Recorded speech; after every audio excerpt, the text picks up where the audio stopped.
When you make the decision to do what you want to do with your life, just know this: because the family and the friends in your life do not share your vision, in most cases, they will be the first person to try and talk you out of what you want to do with your life. But know this: only those that can see the invisible can do the impossible. Most important element is for you to be able to do this, to be able to establish, most importantly, where you really are in your life today. Where are you? And where do you really want to go? What's going to create this extraordinary life? Because some of you right now, if you continue the direction you're going, are going to be successful and unfulfilled, unhappy, and stressed. Because once we get, into a dream, then that dream starts to take on a life of its own. It gives us juice, it gives us energy. But how many of you ever got the dream, achieved your goal, and then thought, is this all there is? That's more painful than not even achieving it. Because now you've done everything, you've worked at that, and you're successful, and you're not happy. So for some of you, you're going to need to take a look at that. You got to separate the vehicle from the outcome. What is it that's going to truly fulfill you? What is it that's going to give you that extraordinary life? What's going to make things magnificent on your terms, not somebody else's terms, not your father, your mother, your background? What is that really? Separate the vehicle, because there's many ways to get that vehicle. But I'm saying sometimes you got to reevaluate what's going to really make you fulfilled. What is your gift? Are you an artist? Are you the talent that can produce something no one else produces as a skill or a product or a service or some impact? Are you incredibly good at management? You really know how to manage or lead people? Are you an extraordinary entrepreneur that can take that gigantic gut load of risk and can create the vision and attract the talent that you need and the managers and leaders? You may have all three abilities, but which one really fulfills you the most is going to be the critical question.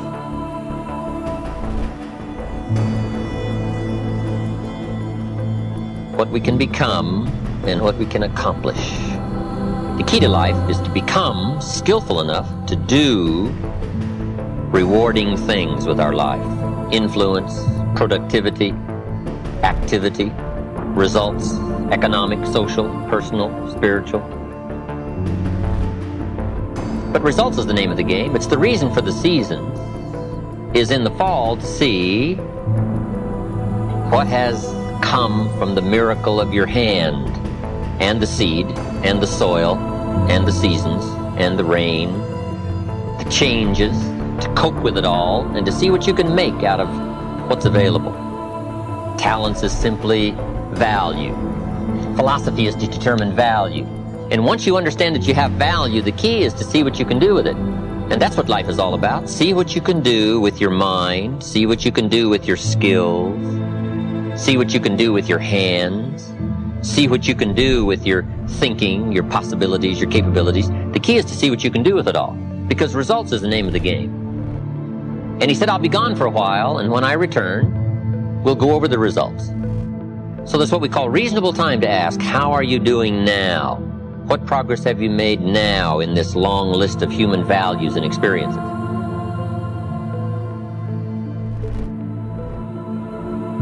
At some level, you have a blueprint, a mindset, a belief system, a philosophy, a set of values that says, if I master this thing called my life or my enterprise, then I'll have this great feeling. The same people that doubted me are the same people that doubt you. But the only difference between me and you is that when they doubted me, it went in one ear and right out the other. When they doubted you, you took it to heart.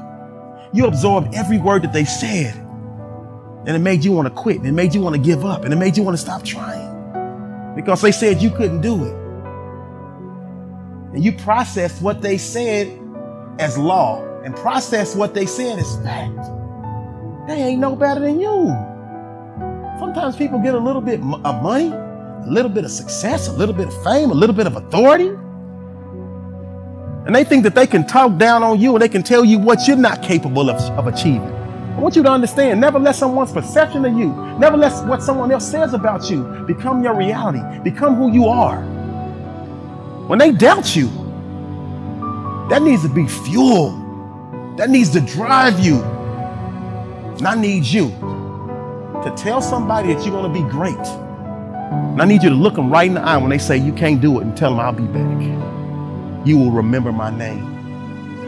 I promise you. And let that be the fuel that drives you to greatness. You have something within you that nobody can ever take away from you. So when they doubt you, that should fire you up. Key phrase, life is a numbers game. Part of life is a numbers game. How many books should you read to be adequately prepared to debate the major life issues in the next 10 years? Do you think it's important to come up with a pretty good reasonable number of books in a wide variety of subjects to be adequately prepared to debate the major life issues in the next 10 years? The answer is of course. We must show that the insidious is insidious. We must show how empty life can be without measurable progress. We must get right on the problems and the challenges lest we yield too easy to the things that can leave our lives empty instead of full and leave us with pennies instead of fortune. We must have proper response to lack of results. Shouldn't we pour it on? Lack of results? Shouldn't we make it clear? Shouldn't we become emotional? Shouldn't we become philosophically strong and find and select powerful words that will illustrate the point? Lack of results? So, one of the major reasons for looking at results is to see what might be wrong with activity. Maybe it's activity that's producing poor results. Now, a lot of people are working hard, but they're not making much progress. Here's what we teach in leadership skills. Don't mistake movement for achievement. Boy, it's easy to get faked out by being busy. The key is not just being busy, the key is doing what? It's easy to be busy and be making figure eights instead of much progress. So, we look at results to see if there may be some difficulty with activity. Here's where we may need to go to work, activity, because it takes activity to bring enterprise into being.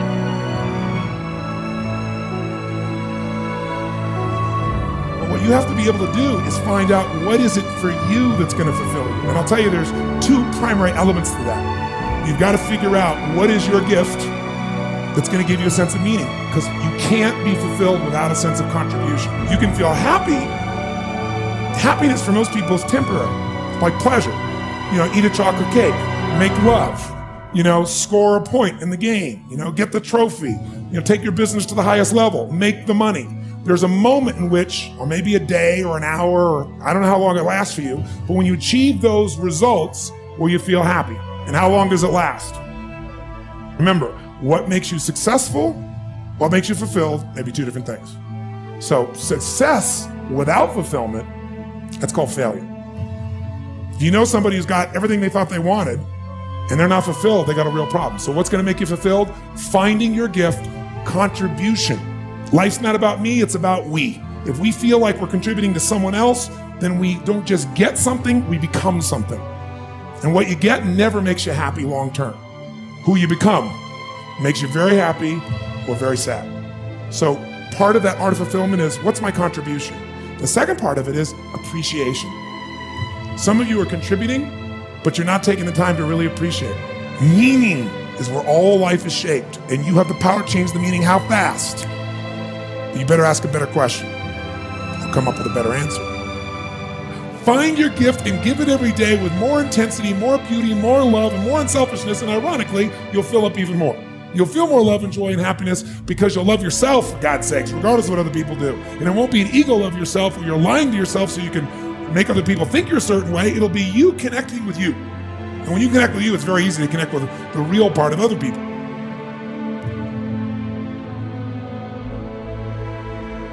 Values were meant to be costly. The only way we can appreciate a value is by its cost. If it doesn't cost much, we probably wouldn't call it valuable. True winning is a great worth, but the price is to play with all your heart and mind, and perhaps do some losing sometimes, so that when you do win, boy, the worth and the value of the winning now becomes a high appreciation, simply because now we understand both sides of this equation, price and promise. And as we look at results, maybe something's wrong with attitude. Maybe it's how we feel. Maybe we've been nudged off course by influence. It's key to understand some people have learned to earn well, but they haven't learned to live well. The man studied economics, but he didn't study lifestyle. Or he's got the money now, but he doesn't have the joy. Here's what lifestyle is: figuring ways to live uniquely. And it's a study, it's a practice, it's an art. It's as much of a skill as economics, learning to live well, finding ways to bring joy, pleasure, excitement, appreciation, and awareness of how unique life can be. It's a study, it's a practice. It doesn't come by accident. Happiness is not an accident, it's an art. Lifestyle is not an amount. Culture is not an amount. Sophistication is not an account. Sophistication is a practice, it's an art. And anybody who wishes can engage in the art of sophistication.